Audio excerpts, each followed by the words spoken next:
మా latest videos కోసం మా ఈ తెలుగు న్యూస్ ఛానల్ సబ్స్క్రైబ్ చేసి గంట సింబల్ యాక్టివేట్ చేసుకోండి. రేపే ఉగాది, క్రోధినామ సంవత్సరం ప్రారంభమయ్యే రోజు. ఉగాది పండుగను తెలుగు ప్రజలు ఎంతో ఘనంగా నిర్వహిస్తారు. ఈ ఉగాది పండుగ ప్రతి సంవత్సరం చైత్రశుద్ధ పాడ్యమి నాడు జరుపుకుంటారు. కొత్త యుగానికి ఆది కాబట్టి యుగాది అంటారు. ఉగాది అంటే యుగ ప్లస్ ఆది అంటే ప్రపంచం యొక్క జన్మ ఆయుష్యులకు మొదటి రోజు, అనగా సృష్టి ప్రారంభం సూచిక అని అర్థం. యుగము అనగా జత అని అర్థం కూడా ఉంది. ఉత్తరాయణం దక్షిణాయనం కలిపితేనే సంవత్సరం. అది మొదలయ్యేది ఈ రోజే. ఉగాది రోజు నుండే తెలుగువారికి నూతన సంవత్సరం మొదలవుతుంది. ఇది తెలుగువారి మొదటి పండుగ. ఉగాది రోజున కొత్తగా పనులు మొదలు పెడతారు. ఈరోజు పొద్దున్నే లేచి తలస్నానం చేసి కొత్త బట్టలు వేసుకుని ఉగాది పచ్చడితో పలు కొత్త పనులు ప్రారంభిస్తారు. ఉగాది పచ్చడి ఉగాది పండుగకు ప్రత్యేకమైనది. ఉగాది పచ్చడి షడ్రుచుల సమ్మేళనం. షడ్రుచులు అంటే తీపి, పులుపు, కారము, ఉప్పు, వగరు, చేదు అని 6 రుచులు. ఈ 6 రుచులు కలిపిన ఉగాది పచ్చడి తెలుగువారికి ప్రత్యేకం. సంవత్సరం పొడవునా ఎదురయ్యే కష్టసుఖాలను, మంచి చెడులను సమానంగా స్వీకరించాలన్న సందేశాన్ని ఈ ఉగాది పచ్చడి తెలియజేస్తుంది. హిందువులకు అత్యంత ఇష్టమైన ఈ ఉగాది పండుగ ముఖ్యంగా తెలంగాణ, ఆంధ్రప్రదేశ్, కర్ణాటక, మహారాష్ట్రాల్లో ప్రత్యేకంగా జరుపుకుంటూ ఉంటారు. తెలంగాణ, ఆంధ్రప్రదేశ్ రాష్ట్రాలలో ఉగాదిగా, మహారాష్ట్రలో గుడి పడువగా పిలుస్తూ ఉంటారు. అయితే ఎంతో పవిత్రమైన ఈ ఉగాది రోజు పొరపాటున ఇంట్లో ఆడవారు ఈ కూర వండితే సంవత్సరమంతా కష్టాలు వస్తాయి, 7 జన్మల దరిద్రం పడుతుంది. ఈరోజు ఇంట్లో ఈ కూరను వండినా తిన్నా సంవత్సరమంతా దరిద్రం అనుభవిస్తారు. సంవత్సరమంతా అనారోగ్య సమస్యలు ఎదురవుతాయి, ధనమంతా ఖర్చు అయిపోతుంది, ఆర్థిక కష్టాలు ఎదురవుతాయి, చేతిలో ధనం మిగలదు అని పెద్దలు చెప్తూ ఉన్నారు. మరి ఉగాది రోజు ఏ కూరలు తినకూడదు అనే విషయాన్ని ఇప్పుడు మనం ఈ వీడియోలో వివరంగా తెలుసుకుందాము. ఫస్ట్ అయితే వీడియోకి ఒక లైక్ కొట్టి మా ఛానల్ని సబ్స్క్రైబ్ చేసుకోవటం మర్చిపోవద్దు. చైత్రశుద్ధ పాడ్యమి సూర్యోదయం వేళ బ్రహ్మ సృష్టిని చేశాడు. దీనిని మనం ఉగాది పండుగగా జరుపుకుంటున్నాము. పూర్వం ఒకప్పుడు బ్రహ్మదేవుడు నిద్రలేచి సృష్టి కొనసాగించాలని అనుకుంటాడు. కానీ సోమకుడనే రాక్షసుడు బ్రహ్మదేవుడి దగ్గర నుండే వేదాలను దొంగిలిస్తాడు. వేదాలు లేకుండా సృష్టి చేసే శక్తి బ్రహ్మకు లేదు. ఆ వేదాలను తీసుకుని రాక్షసుడు సముద్ర గర్భంలో దాక్కుంటాడు. అప్పుడు బ్రహ్మదేవుడు శ్రీ మహావిష్ణువును మనసులో ధ్యానించగా విష్ణుమూర్తి ప్రత్యక్షమవుతాడు. అప్పుడు బ్రహ్మ విష్ణుమూర్తితో ఇలా అంటాడు: దేవా, నీకు తెలియనిది ఏదీ లేదు. నీ వల్లే ఈ లోకాలన్నీ పుట్టి పెరిగి చివరికి నశిస్తూ ఉన్నాయి. నేను నిద్రపోయే సమయంలో సోముకుడనే రాక్షసుడు నా వద్ద ఉన్న వేదాలను అపహరించి మహాసముద్ర గర్భంలో దాక్కున్నాడు. ఆ వేదాలు నా దగ్గర లేకపోవటం వలన సృష్టి చేయటంలో నాకు ఆటంకం కలిగింది. నన్ను కరుణించి ఆ వేదాలను సంపాదించి నన్ను అనుగ్రహించండి అని బ్రహ్మ ప్రార్థించాడు. అప్పుడు శ్రీహరి బ్రహ్మతో ఇలా అంటాడు: బ్రహ్మదేవ, విచారించకు. నేను మత్స్యావతారంలో వెళ్ళి సముద్రంలో ఎక్కడ ఉన్నా ఆ సోమకుణ్ణి వెతికి పట్టుకుని సంహరించి వేదాలను నీకు అప్పగిస్తాను అని మత్స్యావతారం ఎత్తుతాడు. విష్ణువు చిన్న చేప రూపంలో సరస్సులోనికి ప్రవేశిస్తాడు. కశ్యప మహర్షి సూర్యుడికి ఆజ్యం ఇస్తూ ఉండగా ఆయన దోసిల్లోనికి చేపపిల్ల వస్తుంది. ఆ చేపపిల్లను వెంటనే ఆయన తన కమండంలో వేస్తాడు. క్షణాల్లో ఆ చేపపిల్ల కమండలమంతా కూడా నిండిపోతుంది. దాంతో ఆయన దానిని ఒక బావిలో విడిచిపెడతాడు. క్షణాల్లో దాని ఆకారము పెరిగిపోయి బావి అంతా ఆక్రమిస్తుంది. వెంటనే ఆయన దానిని తన మంత్రశక్తితో సరస్సులోనికి పంపిస్తాడు. ఆ చేపపిల్ల సరస్సు అంతటినీ కూడా అలుముకుంటుంది. ఇదంతా ఆయనకు చాలా విచిత్రంగా అనిపిస్తుంది. అప్పుడు ఆయన దానిని సముద్రంలోనికి వదులుతాడు. అప్పుడు మత్స్యావతారంలో ఉన్న విష్ణువు కశ్యప మహర్షికి ప్రళయం నుండి కాపాడుతానని మాట ఇస్తాడు. సముద్రంలోనికి విడిచిపెట్టబడిన ఆ చేప తన ఆకారాన్ని మరిన్ని రెట్లు పెంచుతూ నీటి అడుగుకు చేరుకుంటుంది. సోమకాసురుడు దొంగలించిన వేదాలను ఆహార పదార్థాలు అనుకుని మింగుతాడు. కానీ అతనికి ఆకలి తీరదు. ఆహారం కోసం సముద్రంలో వెతుకుతూ ఉండగా చేప రూపంలో ఉన్న శ్రీహరి కనిపిస్తాడు. ఆ చేపను మింగాలని సోమకుడు అనుకుంటాడు. ఆ విధంగా శ్రీహరి సోమకురుడికి మధ్య భీకర యుద్ధం జరుగుతుంది. ఆ యుద్ధంలో చేపరూపంలో ఉన్న శ్రీ మహావిష్ణువు కోరలతో సోమకాసురుణ్ణి పొట్టను చీల్చి సంహరించి అతని కడుపులో ఉన్న వేదాలను అలాగే సోమకాసురుణ్ణి శంఖంగా మార్చుకుని దానిని కూడా తీసుకుని బ్రహ్మ దగ్గరకు చేరుకుంటాడు. వేదాలను చూసి బ్రహ్మదేవుడు సంతోషిస్తాడు. అప్పుడు శ్రీ మహావిష్ణువు వేదాలను బ్రహ్మదేవుడికి అప్పగించి, బ్రహ్మదేవ, ఈ సృష్టిని కొనసాగించు అని చెప్తాడు. దీంతో పురాణాలను పొందిన బ్రహ్మ సృష్టిని తయారు చేయటం ప్రారంభిస్తాడు. అలా బ్రహ్మ సృష్టిని చేయటం చైత్రశుద్ధ పాడ్యమి ఉగాది రోజే ప్రారంభిస్తాడు. ఉగాది పండుగ రోజు ముఖ్యంగా ఈ వస్తువులను దానం చేయకూడదు అని పండితులు చెప్తూ ఉన్నారు. ఉగాది పండుగ రోజు ఈ వస్తువులను దానం చేసినా లేదా ఇతరులకు మీ చేతులతో ఇచ్చినా మీకు పట్టే అదృష్టమంతా వారి చేతులకు వెళ్ళిపోతుంది. ఉగాది రోజు ఇంటి చుట్టాలు వస్తూ ఉంటారు, పోతూ ఉంటారు. అయితే ఉగాది రోజు పొరపాటున మీ బంధువులకు కానీ ఇంటి చుట్టుప్రక్కల వారికి కానీ కత్తి, కత్తెరలు వంటివి ఇవ్వకండి. మీ చేతులతో ఇవ్వకండి. సాధారణంగా బంధువులు ఇంటికి వచ్చినప్పుడు వంటల్లో హెల్ప్ చేస్తూ ఉంటారు, లేదా ఏదైనా ఫ్రూట్ తినడానికి లేదా ఏదైనా బహుమతులు ఓపెన్ చేయడానికి కత్తులు, కత్తెరలు అడుగుతూ ఉంటారు. అలాంటి సందర్భంలో వారినే స్వయంగా ఆ వస్తువును తీసుకోమని చెప్పండి. అలా కాకుండా మీరు కానీ మీ కుటుంబ సభ్యులు కానీ, అంటే పిల్లలు కానీ, మీ భర్త కానీ, మీరు కానీ ఈ వస్తువులను మీ బంధువుల చేతికి ఇస్తే ఇబ్బందులు ఎదురవుతాయి. ఇది మనకు కొత్త సంవత్సరం, ఉగాది పండుగ. ఈ సంవత్సరంలో మొదటి పండుగ. అయితే ఈ పండుగ రోజు మీరు మీ బంధువులకు కానీ ఇంటి చుట్టుప్రక్కల వారికి కానీ కత్తి, కత్తెరలు ఇచ్చారంటే మీ మధ్య ఉన్న సంబంధం క్షీణిస్తుంది.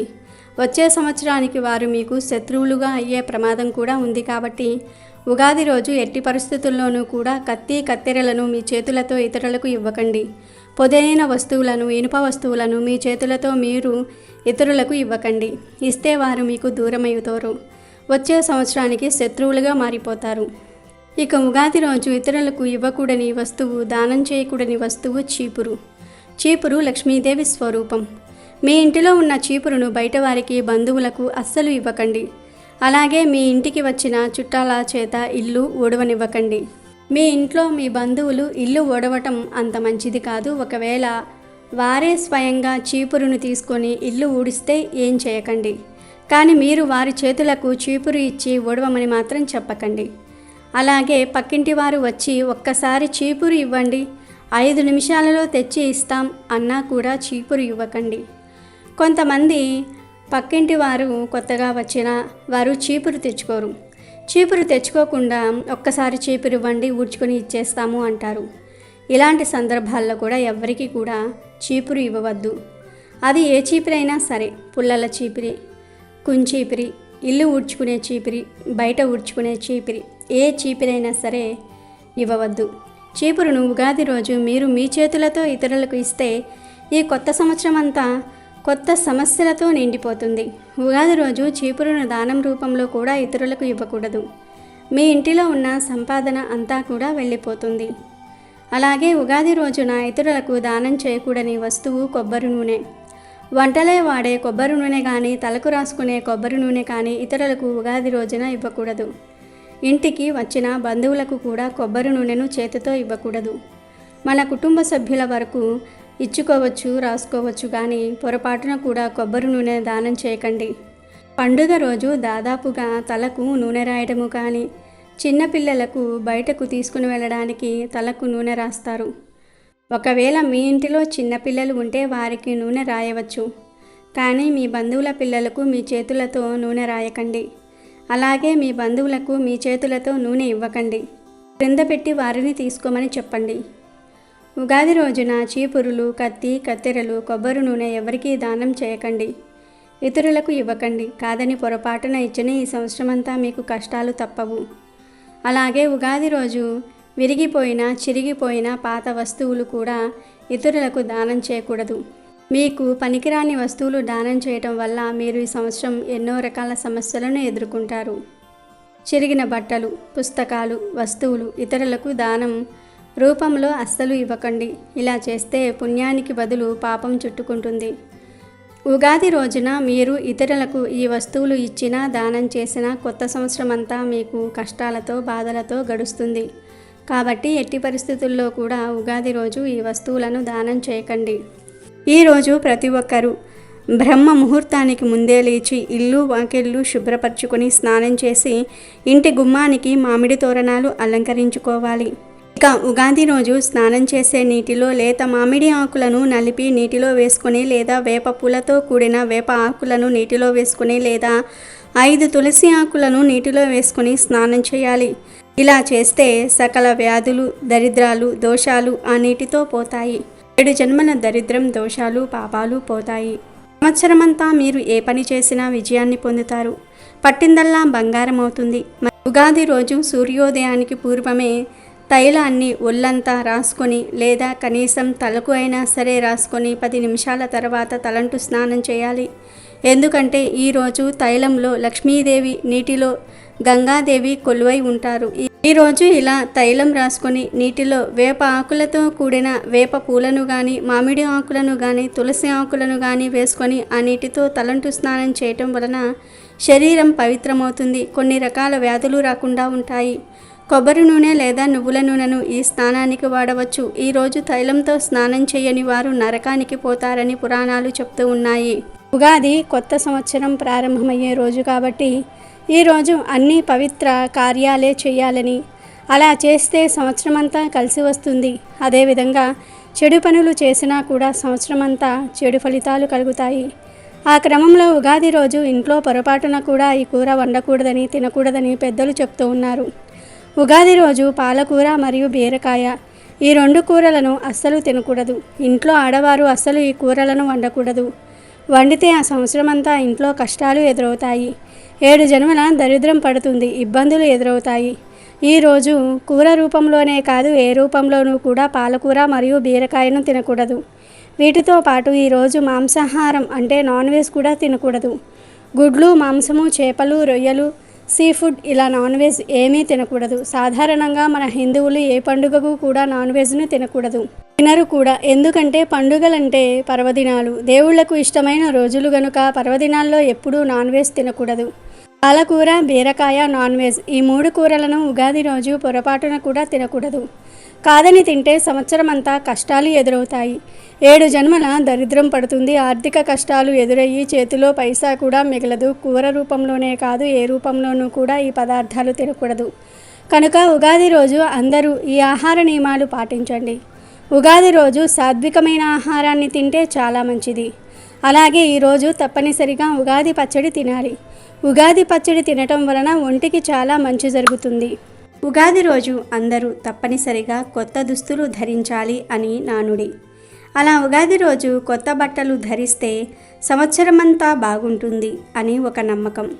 కొత్త బట్టలు కొనుక్కోలేని వారు, కొనుక్కునే స్తోమత లేనివారు పాత బట్టలనే ధరించవచ్చు. కానీ చక్కగా ఉతికిన బట్టలను ధరించండి. ఉతకని బట్టలను ధరిస్తే అది అంత మంచిది కాదని పెద్దలు చెప్తూ ఉన్నారు. కనుక అందరూ ఉగాది రోజు చక్కగా ఉతికిన బట్టలను ధరించండి. కొత్త బట్టలను ధరించండి. కొత్త బట్టలు కొనలేని వారు పాత బట్టలు ఉతికినవి ధరించండి. ఇలా కొత్త బట్టలు వేసుకున్నా లేదా పాత బట్టలు వేసుకున్నా ఉగాది రోజు కొన్ని ప్రత్యేకమైన రంగుల్లో ఉండే దుస్తులు ధరిస్తే చాలా మంచిదని, సంవత్సరమంతా కూడా కలిసి వస్తుందని జ్యోతిష్య పండితులు చెప్తూ ఉన్నారు. ప్రత్యేకించి ఈ సంవత్సరం ఉగాది రోజు ఆడవారు ఎల్లో కలర్లో ఉండే చీరను కానీ లేదా ఆరెంజ్ కలర్లో ఉండే చీరను కానీ లేదా పింక్ కలర్లో ఉండే చీరను కానీ ధరిస్తే రాబోయే కొత్త సంవత్సరంలో అన్ని శుభాలే జరుగుతాయి. కూర్చుని తిన్నా తరగని ఐశ్వర్యం వస్తుంది. కష్టాలేమీ రాకుండా ఉంటాయి, సమస్యలేమీ రాకుండా ఉంటాయి అని పెద్దలు చెప్తూ ఉన్నారు. అంతేకాదు ఉగాది రోజు ఆడవారు ఈ రంగు చీరలు కట్టుకోవటం వలన ముఖ్యంగా భర్తకు కొత్త సంవత్సరంలో బాగా కలిసి వస్తుంది. చీరలు ఒక్కటే కాదు, డ్రెస్సులు వేసుకునేవారు కూడా ఈ రంగులో ఉండే డ్రెస్సులు వేసుకుంటే శ్రీ క్రోధినామ సంవత్సరంలో ఎటువంటి కష్టాలు రాకుండా ఉంటాయి. ఆడవారు ఒక్కరే కాదు, మగవారు, పిల్లలు, పెద్దలు, పిన్నలు అందరూ కూడా, ముసలివారు కూడా, ఇలా అందరూ కూడా ఉగాది రోజు ఈ రంగులో ఉండే దుస్తులను ధరిస్తే కొత్త సంవత్సరంలో మంచి శుభ ఫలితాలు కలుగుతాయి.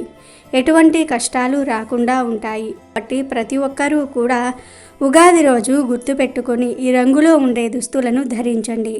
ఎల్లో కానీ లేదా ఆరెంజ్ కానీ పింక్ కానీ ఈ మూడిటిల్లో ఏదో ఒక రంగులో ఉండే దుస్తులు ధరించండి. సంవత్సరమంతా ధనానికి ఐశ్వర్యానికి లోటు లేకుండా సంతోషంగా జీవించండి. నాకు మొత్తం 60 తెలుగు సంవత్సరాలు ఉన్నాయి. అలా 60 తెలుగు సంవత్సరాలు రావటం వెనుక కూడా ఒక కథ ఉంది. పురాణాల ప్రకారం శ్రీ మహావిష్ణువు మాయ వలన నారద మహర్షి మానవ స్త్రీ రూపం పొంది ఈ జంజాటకాలలో పడి వివాహము, పిల్లలు మొదలైన మానవ జీవిత చక్రంలో ఇరుక్కుపోతుంది. ఒక రాజును వివాహమాడి 60 మంది పిల్లలను పొందుతుంది ఆ యువతి. కాలగమనంలో ఆ రాజు పుత్రులతో కలిసి యుద్ధానికి వెళ్తారు. ఆ యుద్ధంలో వారందరూ కూడా చనిపోతారు. అప్పుడు ఈ మాయ నుండి బయటపడ్డ ఆ యువతి అనగా నారదుడు ఇది అంతా ఆ మహావిష్ణు మాయ అని తెలుసుకొని ఆ మహావిష్ణువును ప్రార్థిస్తాడు. విష్ణువు నారదుణ్ణి కరుణిస్తాడు. నీ పిల్లలు 60 సంవత్సరాలుగా కాలచక్రంలో తిరుగుతూ ఉంటారు అని వరమిస్తారు. అవే మన తెలుగు సంవత్సరాలుగా ప్రస్తుతం వాడుకలో ఉన్నాయి. విష్ణువుకు యుగాది అను పేరు కూడా ఉంది. దానిని మనం విష్ణు సహస్రనామంలో చూడవచ్చు. యుగాది కృత్ అంటే యుగాలను సృష్టించేవాడు. యుగావర్తో అనగా యుగములను పునరావృతం చేయువాడు అని అర్థం. ప్రత్యేకించి ఉగాది రోజు లక్ష్మీదేవి స్వరూపమైన తులసి మొక్కను తాకితే చాలు, రాబోయే సంవత్సరంలో ధనానికి లోటు రాదు. లక్ష్మీదేవి అనుగ్రహంతో కష్టాలు దరిచేరకుండా ఉంటాయని పెద్దలు చెప్తూ ఉన్నారు. ఏమీ లేదు, ఉగాది రోజు చక్కగా పగటి సమయంలో తులసి చెట్టు దగ్గరకు వెళ్ళండి. మీ ఇంట్లో పూజలు చేసే తులసి చెట్టు ఉన్నా లేదా పూజలు చేయని తులసి చెట్టు ఉన్నా ఆ చెట్టు దగ్గరకు వెళ్ళండి. ఒకవేళ మీ ఇంట్లో తులసి చెట్టు లేకపోతే తులసి చెట్టు ఉన్న చోటికి వెళ్ళండి. వెళ్ళి ముందు తులసి చెట్టుకు చెంబుతో కానీ గ్లాస్తో కానీ కొన్ని నీళ్లు పోయండి. పోసేటప్పుడు ఈ సంవత్సరమంతా మాకు కలిసి రావాలి అని మనసారా కోరుకోండి. నీళ్లు పోసిన తర్వాత తులసి చెట్టు చుట్టూ 3 ప్రదక్షిణలు చేయండి. ప్రదక్షిణలు చేయటం పూర్తయిపోయిన తర్వాత 7 సార్లు తులసి చెట్టును టచ్ చేయండి. ఇదంతా చేయలేని వారు కేవలం తులసి చెట్టును 7 సార్లు టచ్ చేయండి. ఇలా తులసి చెట్టును పట్టుకున్న తర్వాత ఒక 5 నిమిషాల పాటు ఆ తులసి చెట్టు దగ్గరలో కూర్చోండి. అంటే ఆ తులసి చెట్టు గాలి మీ మీదకు వచ్చే విధంగా కూర్చోండి. చెట్లు కూడా జీవాన్ని కలిగి ఉంటాయి. ఇలా మీరు మీ కోరికలను చెట్లతో చెప్పుకోవటం వలన, కొంత సమయాన్ని చెట్లతో గడపటం వలన ఆ చెట్లే మీ కోరికలను తీరుస్తాయి. మీ ఒంట్లోని నెగిటివ్ ఎనర్జీని, రోగాలను తొలగిస్తాయి, శుభాలను కలగజేస్తాయి. ప్రత్యేకించి ఉగాది రోజు ఇలా తులసి చెట్టును తాకటం వలన మీ ఒంట్లోని దోషాలన్నీ కూడా పోతాయి. సంవత్సరమంతా మీకు కలిసి వస్తుంది. లక్ష్మీదేవి అనుగ్రహం లభిస్తుంది. ఈ ప్రక్రియనంతా కూడా ఉగాది రోజు ఉదయాన్నే చూస్తే మంచిది. ఉదయం కుదరని వారు ఆ రోజు పగటిపూట ఎప్పుడు చేసిన సకల ఐశ్వర్యాలు సిద్ధిస్తాయి. తులసి స్వయంగా శ్రీ మహాలక్ష్మి స్వరూపం. అందుకే శ్రీ మహావిష్ణువుకు తులసి అత్యంత ప్రీతికరమైనది. తులాభారంలో సత్యభామ సమర్పించిన సకల సంపదలకు లొంగక రుక్ని సమర్పించిన ఒక తులసి దళానికి బద్ధుడైనాడు శ్రీకృష్ణుడు. మన సనాతన ధర్మంలో తులసిని ఎన్నో విధాలుగా స్తుతిస్తూ ఉంటారు. ఆధ్యాత్మిక పరంగా, ఆరోగ్యపరంగా ఎంతో పేరు గడించటం వలనే తులసి భూలోక కల్పవృక్షంగా, దేవతా వృక్షంగా పేరు పొందింది. కనుక ఈ భూలోక కల్పవృక్షాన్ని మీరు కూడా ఉగాది రోజు తాకి సంవత్సరమంతా లక్ష్మీ కటాక్షాన్ని, ఐశ్వర్యాన్ని పొంది ఆనందంగా జీవించండి. పూర్వం పురంధరపురంలో ఒక వర్తకుడు ఉండేవాడు. అతడు చాలా ధనవంతుడు. అతనికి 4 కొడుకులు ఉన్నారు. కాలక్రమంలో వర్తకుడు వృద్ధుడై మరణించే సమయం ఆసన్నమైంది. అయినా ఆ వర్తకుడు తన 4 కుమారులకు ఆస్తి పంచి ఇవ్వలేదు. కానీ వర్తకుడు చనిపోయే ముందు తన కొడుకులను పిలిచి 4 మూతలు బిగించిన పాత్రలు ఇచ్చాడు. తాను చనిపోయిన పిమ్మట కానీ వాటి మూతలు తెరవవద్దని, వాటిల్లో ఎవరు ఏ పని చేయాలో నిర్దేశించి ఉందని అతడు కొడుకులను ఆదేశించాడు. తర్వాత ఆయన మరణించాడు. ఆ 4 కొడుకులు తండ్రి మరణం అనంతరం ఆ పాత్రల మూతలు తొలగించి చూశారు. మొదటి పాత్రలో మట్టి, రెండవ దానిలో బొగ్గులు, మూడవ దానిలో ఎముకలు, 4వ దానిలో తవుడు ఉన్నాయి. దీని అర్థం వారికి తెలియలేదు. దాంతో వారు ఆనాటి హైందవ చక్రవర్తి అయిన విక్రమార్కుడి దగ్గరకు వెళ్ళి ఆ శెట్టి కొడుకులు 4 దాని అర్థాన్ని బోధించవలసినదిగా విక్రమార్కుడిని కోరుకున్నారు. కానీ విక్రమార్కుడికి కూడా దాని అంతరార్థం అవగాహన కాలేదు. అప్పుడు ఆ నలుగురు కుమారులు ప్రతిష్టానపురానికి వెళ్ళారు. అక్కడ కూడా రాజుగారి మరి ఎవరు గాని దాని అంతరార్థాన్ని తేల్చలేకపోయారు. కానీ ఆ ఊరిలోని వింతబాలుడు ఒకడు ఆ సమస్యను విడమర్చి చెప్పాడు. ఆ వింతబాలుడు ఒక బ్రాహ్మణ వితంతువు కొడుకు. బ్రాహ్మణ స్త్రీ మిక్కిలి చిన్నతనములోనే భర్తను పోగొట్టుకుంది. ఆమెకు 2 సోదరులు. నాగకుమారుడైన తక్షకుని వలన ఆమె గర్భం ధరించింది. అందుకు ఆమె సోదరులు చిన్నబుచ్చుకొని దేశాంతర్గతులైపోయారు. దిక్కులోని ఆ దీన వితంతువుకు అప్పుడు ఒక కుమ్మరివాడు ఆశ్రమించాడు. ఆ కుమ్మరి ఇంటిలో ఆమె ఒక కుమారుణ్ణి ప్రసవించింది. కుమారునికి తల్లి శాలివాహనుడు అని పేరు పెట్టింది. అతడు క్రమంగా పెరిగి పెద్దవాడవుతూ ఉండెను. ఆ శాలివాహనుడు వర్తకుని 4 పాత్రల సమస్యను విని దానిని తాను పరిష్కరిస్తానని రాజు వద్దకు వెళ్ళి ఇట్లా చెప్పాడు. వర్తకుని కుమారులలో మట్టితో నిండిన పాత్ర వచ్చిన కుమారుడు ఆస్తిలోని భూమిని తీసుకోవాలని, బొగ్గులతో నిండిన పాత్రను పొందిన పుత్రుడు కలపను తీసుకోవాలని, ఎముకలతో నిండిన పాత్రను పొందిన తనయుడు ఏనుగులు, గుర్రాలు, పశువులు మొదలైన జంతువుల్ని తీసుకోవాలని, తవుడుతో నిండిన పాత్ర వచ్చిన సుతుడు ధాన్యాల్ని పంచుకోవాలని అదే వర్తకుని తాత్పర్యమని శాలివాహనుడు తేల్చి చెప్పాడు. శాలివాహనుడి మాటలు నచ్చి ఆ 4 కుమారులు అలాగే పంచుకున్నారు. ఈ విషయం ఆ నోట ఈ నోట పడి విక్రమార్కుడి దాకా చేరింది. శాలివాహనుడు ఇంత సముచితంగా ఈ సమస్యను పరిష్కరించిన సంగతి విని విక్రమార్కుడు అతన్ని చూడడానికి కుతూహలపడి భటులతో కబురు చేశాడు. కానీ విక్రమార్కుడు అంతటి వాడు కబురు చేసిన శాలివాహనుడు రాలేదు. అతను భటులతో నేను వచ్చేది లేదని చెప్పివేశాడు. పైగా విక్రమార్కుడే తన దర్శనానికి వచ్చే రోజు వస్తుందని చెప్పాడు. ఆ విషయాన్ని భటులు విక్రమార్క మహారాజుకు చెప్పారు.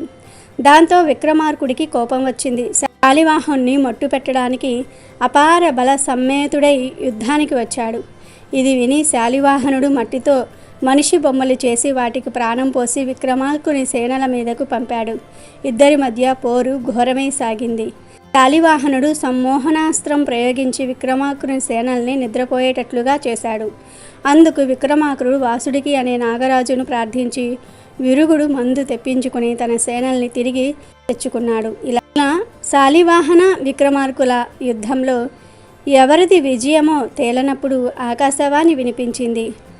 ఆకాశవాణి ఆ 2 రాజులను ఉద్దేశించి నర్మదా నదికి ఉత్తరాన ఉన్న ప్రాంతాన్ని విక్రమార్కుణ్ణి, దక్షిణాన ఉన్న ప్రాంతాన్ని శాలివాహనుని రాజ్యం చేయమని తీర్పు చెప్పి యుద్ధాన్ని మానిపించింది. తర్వాత శాలివాహనుడు శకస్థాపకుడు అయ్యాడు. ఆ శకానికి మొదటి దినం చైత్ర శుక్ల పాడ్యమి. ఆ అపూర్వ ఘట్టాన్ని స్మరించుకుంటూ ఉండేందుకు అనంతర కాలంలో ఉగాది ఆవిర్భవించిందని ప్రచారంలో ఉంది. ఉగాది చైత్రమాసంలో వస్తుంది. పక్షుల కిలకిలలతో, ఆకుల చిగురులతో, కోకిల సుస్వరాల రాగాలతో, పూల పరిమళాలతో అందంగా ఉంటుంది ఈ సమస్త ప్రకృతి. అయితే ఈ ప్రకృతి అందాలను ప్రత్యక్షంగా చూస్తే తెలిస్తే పరోక్షకంగా కవి కలంలో ఉగాది పాటల్లో కనిపిస్తుంది. శిశిర ఋతువులో ఆకులు రాలి ఆ తర్వాత వసంతం వస్తుంది. ఈ సమయంలో ప్రకృతి ఎంతో శోభాయమానంగా ఉంటుంది. ఈ రోజు నుండే తెలుగు సంవత్సరం ప్రారంభమవుతుంది కాబట్టి తెలుగువారు ఈ పండుగను బాగా జరుపుకుంటూ ఉంటారు. అంతేకాకుండా వసంత ఋతువు కూడా ఈ రోజు నుంచే ప్రారంభమవుతుంది. అందుకే నూతన జీవితానికి నాందిగా ఉగాది పండుగను జరుపుకుంటూ ఉంటారు. శాలివాహనుడు పట్టాభిషిక్తుడైన ఈ రోజు ప్రాశస్యంలోనికి వచ్చిందని మరో గాథ ఉంది. ఉగాది, యుగాది అనే 2 పదాలు వాడుకలో ఉన్నాయి. ఉగ అంటే నక్షత్ర గమనం. నక్షత్ర గమనానికి ఆది ఉగాది అంటే సృష్టి ఆరంభమైన దినమే ఉగాది. యుగం అనగా ద్వయం లేదా జంట అని అర్థం. ఉత్తరాయణ దక్షిణాయన ద్వయ సంయుతం యుగం కాగా ఆ యుగానికి ఆది యుగాదిగా మారింది. ఉగాది శబ్దానికి ప్రతిరూపంగా ఉగాదిగా రూపొందింది. ఉగాది భావాన్ని తెలిపేది ఉగాది పచ్చడి. షడ్రుచుల సమ్మేళనంగా చేసే ఈ పచ్చడి జీవితంలో జరిగే వివిధ అనుభవాలకు ప్రతీక. జీవితం అన్ని అనుభవములు కలిగినదైతేనే అర్థవంతం అని చెప్పే భావం ఇమిడి ఉంది. పచ్చడిలో ఉండే ఒక్కొక్క పదార్థం ఒక్కొక్క భావానికి, అనుభవానికి ప్రతీక. బెల్లం తీపి, ఆనందానికి సంకేతం. ఉప్పు జీవితంలో ఉత్సాహము, రుచికి సంకేతం. వేప పువ్వు చేదు, బాధ కలిగించే అనుభవాలు. చింతపండు పులుపు నేర్పుగా వ్యవహరించవలసిన పరిస్థితులు. పచ్చి మామిడి ముక్కలు వగరు కొత్త సవాళ్ళు. కారం సహనం కోల్పోయేట్టు చేసే పరిస్థితులకు సంకేతం. ఇక ఈరోజు ఉగాది పచ్చడి తినే ముందు శతాయుష్యం వజ్రదేహం దదాత్యార్థ సుఖానిచ సర్వరిష్ట వినాశంచ నింబ కదలం భక్షణం అనే శ్లోకాన్ని చదవాలి. వేప పూతతో కూడిన ఉగాది పచ్చడిని తినటం వల్ల దేహం వజ్ర సందృశ్యమై సర్వరిష్టాలు తొలగిపోతాయని, నూరేళ్లు సుఖంగా జీవిస్తారని ఈ శ్లోకం అంతరార్థం. ఉగాది పండుగ తరతరాల నుండి జరుపుకుంటున్న పండుగ. ఈ పండుగ రోజు వేప పువ్వు పచ్చడి అంటే ఉగాది పచ్చడిని తప్పక తినాలి. ఇక ఉగాది సాంప్రదాయంలో మరో ముఖ్యమైన విషయం పంచాంగ శ్రవణం. ఉగాది నాడు అందరూ కలిసి నిష్ఠాతులైన జ్యోతిష్య పండిత శ్రేష్ఠులను ఆహ్వానించి వారిని సన్మానించి ఒక పవిత్ర ప్రదేశంలో పంచాంగ శ్రవణం చేస్తారు. ఈరోజు అందరూ నూతన సంవత్సరంలోని శుభ అశుభ ఫలితాలను తెలుసుకుని దానికి అనుగుణంగా వారి భావి జీవితాన్ని తీర్చిదిద్దుకునేందుకు అంకురార్పణలు చేస్తారు. ఈ పంచాంగ శ్రవణంలోని పంచ అంగాల వల్ల తిథితో సంపదను, వారంతో ఆయుష్, నక్షత్రంతో పాప ప్రక్షాళన, యోగం వలన వ్యాధి నివృత్తి కావటము, కరణం వల్ల గంగా స్నానం చేసినంత పుణ్యఫలాన్ని అందిస్తుందని పలువురి విశ్వాసము. ఈ కాలంలో మామిడికాయలు దండిగా రావటంతో స్త్రీలు ఊరగాయలు పెట్టడం మొదలు పెడతారు. వర్షాకాలం, చలికాలానికి ఉపయోగించుకోవడానికి వీలుగా మామిడి పచ్చళ్లను, ఇతర కాయలను ఎండబెట్టి ఊరబెడుతూ ఉంటారు. తెలుగు వారిళ్లలో ప్రత్యేకంగా చెప్పుకోవలసినది ఆవకాయ. ఇలా వివిధ విశేషాలకు నాంది ఉగాది, తెలుగువారి ఉగాది. ఇక ఉగాది రోజున ప్రపాదానం అంటే చలివేంద్రాన్ని పెట్టమన్నారు పెద్దలు. ఎండలు మొదలయ్యే ఈ సమయంలో చలివేంద్రంతో బాటసారుల దాహార్తిని నింపటమే వారి ఉద్దేశము. చలివేంద్రం స్థాపించే స్తోమత అందరికీ ఉండదు కాబట్టి ఒక నీటి కుండనైనా దానం చేయమని సూచించారు. ఎండలను తట్టుకోవాలి అంటే నీరు ఒక్కటి ఇస్తే సరిపోదు కదా. అందుకని సూర్యుని తాపాన్ని ఎదుర్కొనేందుకు ఉగాది నాడు చెప్పులు, గొడుగులు కూడా దానం చేయాలని పెద్దల మాట. ఉగాది రోజున కొందరు ధర్మ కుంభ దానం పేరుతో నీరు నింపిన కలశాన్ని పెద్దలకు అందించాలని చెప్తూ ఉంటారు. ఉగాది ప్రత్యేకించి ఏ దైవానిది కాదు కాబట్టి ఈరోజు ఇంతకు ముందు ఎన్నడూ దర్శించని పుణ్యక్షేత్రానికి వెళ్తే మంచిది. ఈరోజు తప్పనిసరిగా గోమాతను పూజించాలి అని పెద్దలు తెలియజేస్తూ ఉన్నారు. ఉగాది రోజు లేదా ఉగాదిలోపు బియ్యపిండిలో బెల్లం, కొంచెం నీరు కలిపి గోవుకు ఆహారంగా పెట్టడం వల్ల మానసిక ప్రశాంతత కలుగుతుంది. అలాగే నానబెట్టిన కందులను గోవుకు ఆహారంగా పెట్టడం వల్ల మనలో ఉన్న కోపం తగ్గిపోతుంది.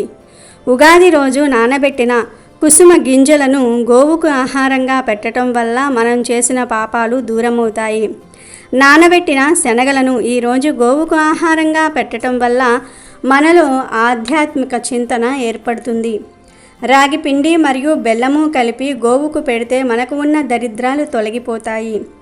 ఉగాది రోజు నానబెట్టిన పెసర్లను ఆవుకు ఆహారంగా పెట్టడం వల్ల విద్యా అభివృద్ధి కలుగుతుంది. ఉగాది రోజు ఉడికించిన ఆలుగడ్డలను గోవుకు ఆహారంగా పెట్టడం వల్ల నరఘోష పోతుంది. అలాగే ఈరోజు ఆవుకు క్యారెట్ ఆహారంగా పెట్టడం వల్ల వ్యాపార అభివృద్ధి చెందుతుంది. బీట్రూట్, పాలకూరను కలిపి గోవుకు ఆహారంగా పెట్టడం వల్ల ఐశ్వర్యం కలుగుతుంది. ఉగాది రోజు గోవుకు దోసకాయను ఆహారంగా పెట్టడం వల్ల శత్రువులు మిత్రులు అవుతారు. టమాటాను ఆహారంగా పెట్టడం వల్ల వివాహ ప్రాప్తి కలుగుతుంది. ఈరోజు గోవుకు వంకాయను ఆహారంగా పెట్టడం వల్ల సంతాన ప్రాప్తి కలుగుతుంది. ఉగాది రోజు గోవుకు అరటి పండ్లు ఆహారంగా పెట్టడం వల్ల ఉన్నత పదవులు కలుగుతాయి. ఈరోజు బెండకాయను పెట్టడం వల్ల మనోధైర్యం కలుగుతుంది. దొండకాయను ఉగాది రోజు గోవుకు పెట్టడం వల్ల మనోవ్యాధి తొలగిపోతుంది. జొన్నపిండి, బెల్లము కలిపి గోవుకు పెట్టడం వల్ల తెలివితేటలు పెరుగుతాయి. మినపపిండి మరియు బెల్లం కలిపి ఉగాది రోజు గోవుకు పెట్టడం వల్ల ఐశ్వర్యం కలుగుతుంది. గోధుమ పిండి, బెల్లం కలిపి పెట్టడం వల్ల ఉద్యోగ ప్రాప్తి కలుగుతుంది. నానబెట్టిన పెసరపప్పు పెట్టడం వల్ల ఇంద్రియ నిగ్రహం శక్తి పెరుగుతుంది. నానబెట్టిన కందిపప్పు పెట్టడం వల్ల రుణబాధలు తీరిపోతాయి. నానబెట్టిన మినప్పప్పును పెట్టడం వల్ల సంపూర్ణ ఆరోగ్యాన్ని పొందుతారు. పచ్చి శనగపప్పు పెట్టడం వల్ల కుటుంబ కలహాలు దూరమవుతాయి. శనగపిండి, బెల్లం కలిపి పెట్టడం వల్ల కోర్టు వ్యవహారాలలో విజయం పొందుతారు. ఉగాది రోజు గోవుకు నానబెట్టిన పొట్టు పెసరపప్పు పెట్టడం వల్ల బుద్ధి కుశలత కలుగుతుంది.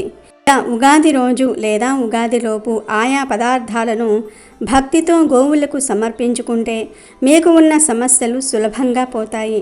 తరతరాలకు తరగని ఐశ్వర్యం వస్తుంది.